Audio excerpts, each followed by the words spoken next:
Hello and welcome to the European Football Show's Europa League preview. In the build-up to the upcoming game week, we are dissecting each fixture with an assortment of guests from around the world.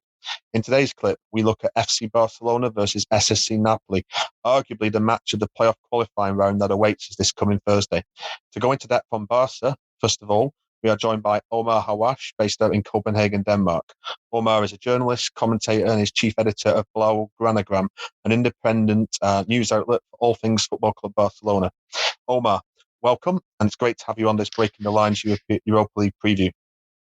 Yeah, thank you, and thank you for having me. Thank you for inviting me on. It's great, and in a game like this, I think it's always nice to have some build up, and let's get right into it. So let's start with Barca then, Omar. A difficult start to the season saw former Culé legend Ronald Koeman fired as coach, with another former Barca legend, Xavi, hired in his place on 8th of November, Xavi Hernandez. After a stuttering start, one might say, in La Liga, Barca are now back in the top four, a position which is so important to the Catalan side to make next season's Champions League. So, Omar, what have you made of Xavi's work so far, and also of Barca's January winter window signings? I think I think for Barcelona, I mean, it has been a tough season in many ways, but I also think Xavi's work has been. I mean, for me, I think it's been incredible given the players at his disposal, the fact that there have been some uncertainties in the squad, the fact that the team has been plagued by injuries yet again. I think he's done a really good job of managing the team both as a manager and as a coach, which are two different things.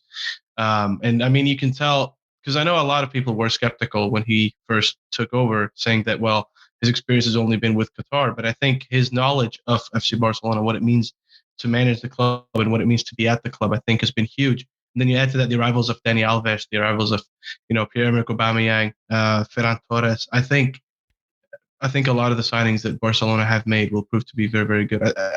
Quite frankly, I don't think any of the signings will flop or prove to be bad signings. I think the club has clearly made a plan and said this is what we want to do, and this is what the short-term expectations are, and these are the long-term expectations. And I think the signings show a signal of that intent. And I mean, I think Xavi has done a really good job.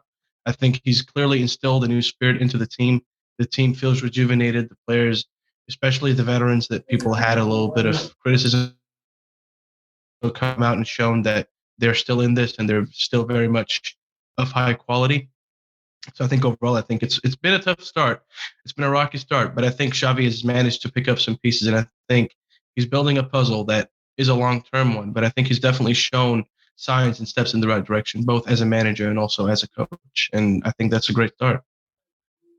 An avid La Liga watcher myself, yeah, I do feel that despite some initial scepticism at Xavi's appointment, given his lack of big league experience, things do seem to be getting back on track now. I watched the first half of the win against Atletico last weekend, and I was impressed with what I saw. I'm going to go on to the second half soon, but yeah, I was really impressed with what I saw at that game, and yeah, it's slowly starting to come together now with the sounds of things.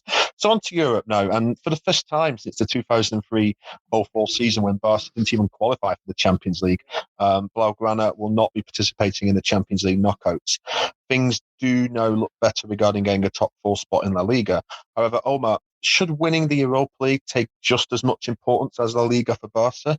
After all, if they were to win the Europa League, it would actually mean a top seeding in next season's Champions League group stage draw, whereas if they were to just qualify by the league but not as La Liga champions, they would not be top seeded. Yeah, I think the best way of doing it, I think, would be to focus on the Europa League, because at the end of the day, it is European silverware, which Barca have been, they've been lacking since 2015 when they won the treble. And so the way I see it, I think the Europa League, I think, should be the main objective, and then getting a high, ending up quite high in the table in La Liga, I think, should be the secondary objective in my eyes, because I think, like you said, Europa League, winning that, first of all, it's silverware. Second of all, it does mean that you get a good start to Champions League regardless next season of where you end in the league this season. But getting a good end to the league, and also, being a top four, top five, while still winning the Europa League, I think would be a good way to end the season. I think it would be a way to show that, well, Barca are still up there. Yes, it's not the Champions League, but the Europa League also have some really, really good teams in them, just like Napoli. And I think for Barcelona, I think it would be a good thing to do, to focus on the Europa League, say, let's try and win this.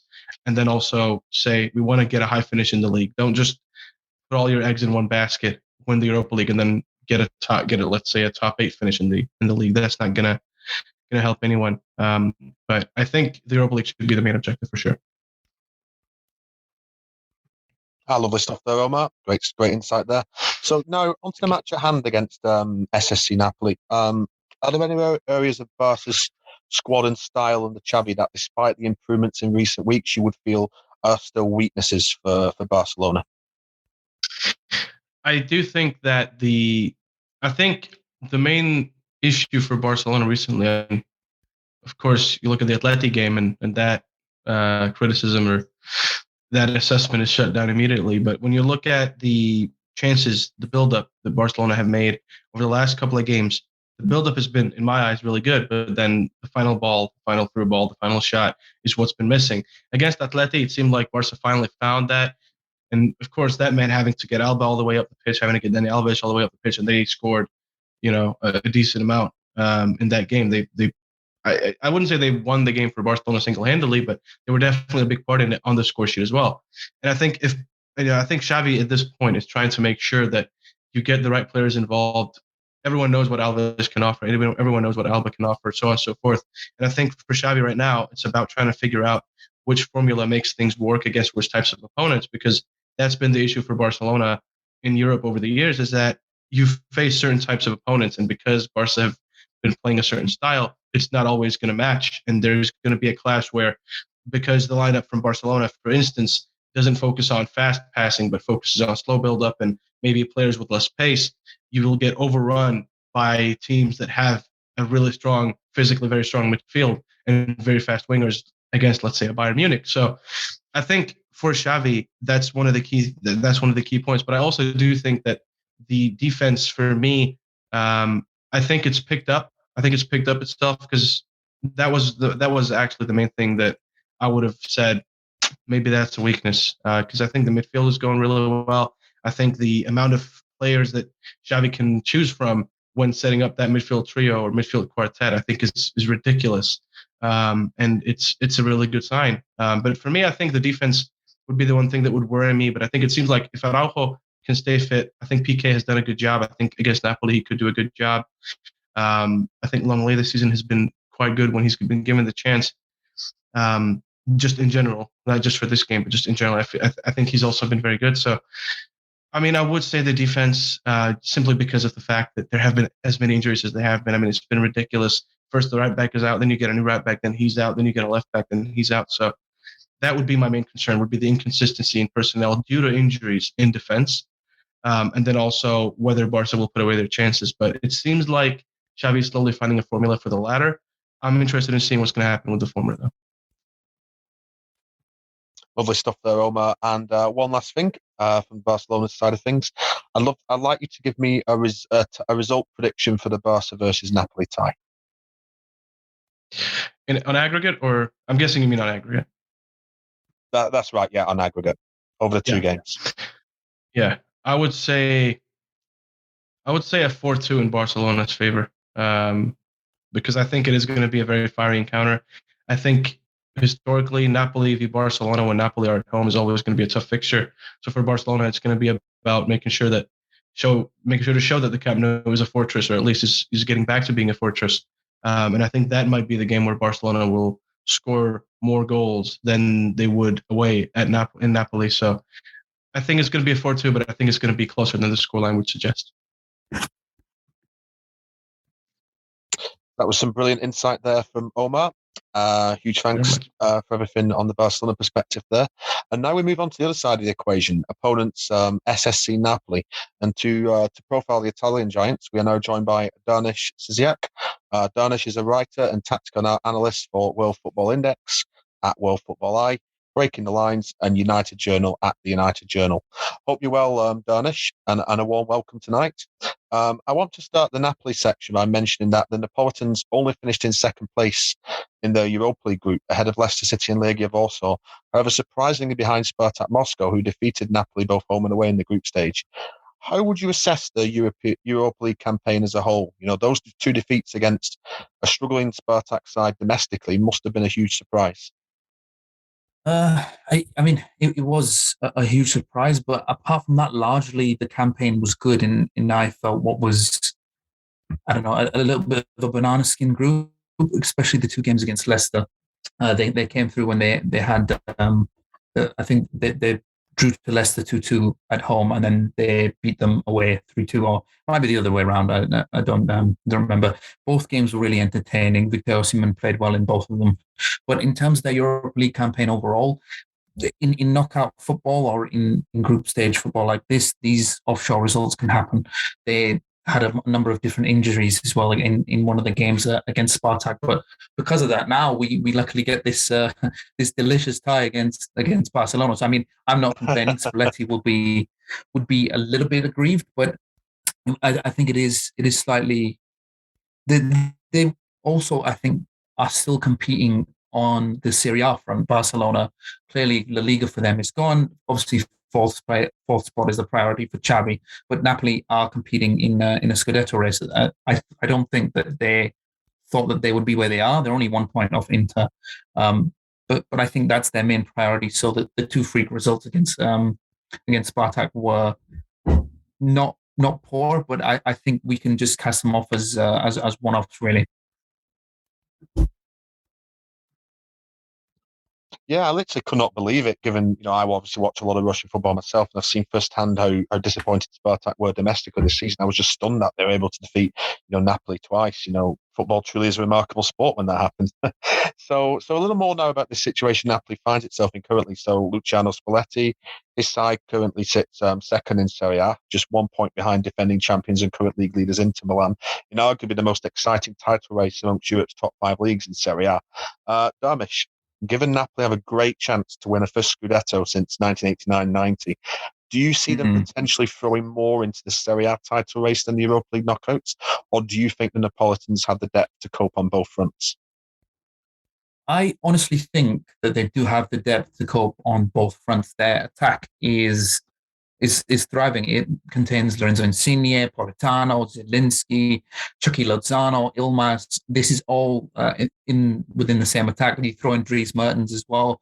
I think that on paper, this Napoli have one of the best attacks in Italy, and have done for a couple of years, in terms of depth as well. So I completely think that they're qualified enough to compete on both fronts, both for Europa and the Scudetto.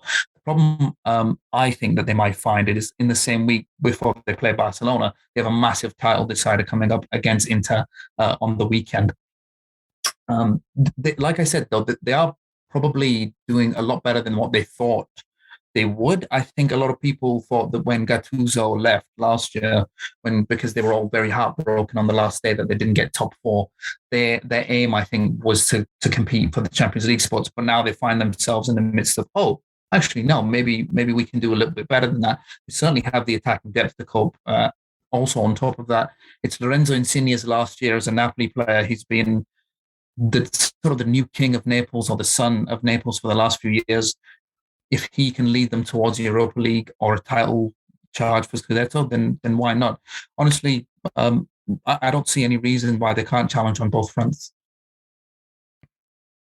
Yeah, before we recorded, I was looking at the fixtures, and I saw that game against Inter at the weekend. Perfect metaphor for Napoli's upcoming weeks is no rest for the wicked. Those two ties against Barcelona and that match against Inter. So yeah, fantastic insight there from Dharnish. And no, whilst it does appear to me that this is the tie of the whole of the first Europa League knockout round, that it could be argued maybe Napoli go into it as slight underdogs. I don't know whether that's a fair prognosis, given Barca have slowly started improving, or maybe it's about level. So, Dharnish, what do you think are the strengths of Napoli, and how can they potentially hurt this Barcelona side in the upcoming clash? We've briefly mentioned what I think the strengths are of Napoli, which is strong depth up front, and depth in terms of players who can do the same thing in a very effective manner. Lorenzo Insigne, Lozano, Zielinski, Ilmaz, Politano, they're all very fast, streaky wingers, but not, I mean, I haven't even mentioned it yet. I can't believe I haven't, but Victor Osimhen is back from AFCON. Before he went and got injured, he was the best player in the league by far. He was the one who was leading Napoli's title charge. With him back in as well, you have different facets of their attacks. So they have streaky wingers and streaky attackers who can sort of go in the pockets of spaces and provide passes to Osimhen. But when he's in, you can also go long and play him in that way. So they have, I think, a very versatile attack in that way. I think Spalletti's biggest strength, though, since he's come into Napoli, has been the fact that they've conceded less goals. Patently, they've conceded a hell of a lot less goals. Koulibaly, we all know that he was very good. I always felt that Manolas was not a hindrance next to him, but just not as good as what as a partner that he deserved. He's got Rachmani playing very well next to him. They've conceded the least amount of goals in Serie A this year with only 16. With a more tighter, a watershed tight defense and an attack that can basically provide for one of the players who's exploding this year in Osimhen, I think that I genuinely think Napoli can hurt this Barca team. There's going to be a lot of goals, I think, from both teams in both games. And that's why I'm looking forward to this tie, just like you guys, so much, because I think it's just got all the ingredients for classic. You could argue in past seasons and maybe even future seasons too, this would be like a Champions League quarter-final or maybe in a semi-final. It would definitely grace that kind of level. I think it's a remarkable game.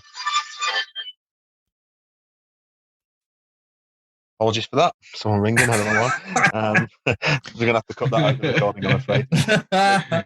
No worries, man. No worries. So yeah, great stuff. I'm just so looking forward to this tie. Got all the ingredients for classic. And finally, one last thing, Omar. Dharnish. I'd love to like you to give me a results prediction for Barca versus Napoli, the two-legged tie. Where do you think it's going to go? First leg or second or both on aggregate? Both. Mm-hmm. Also, just wanted to say as well, this is the Maradona derby. Maradona played for both clubs. He did.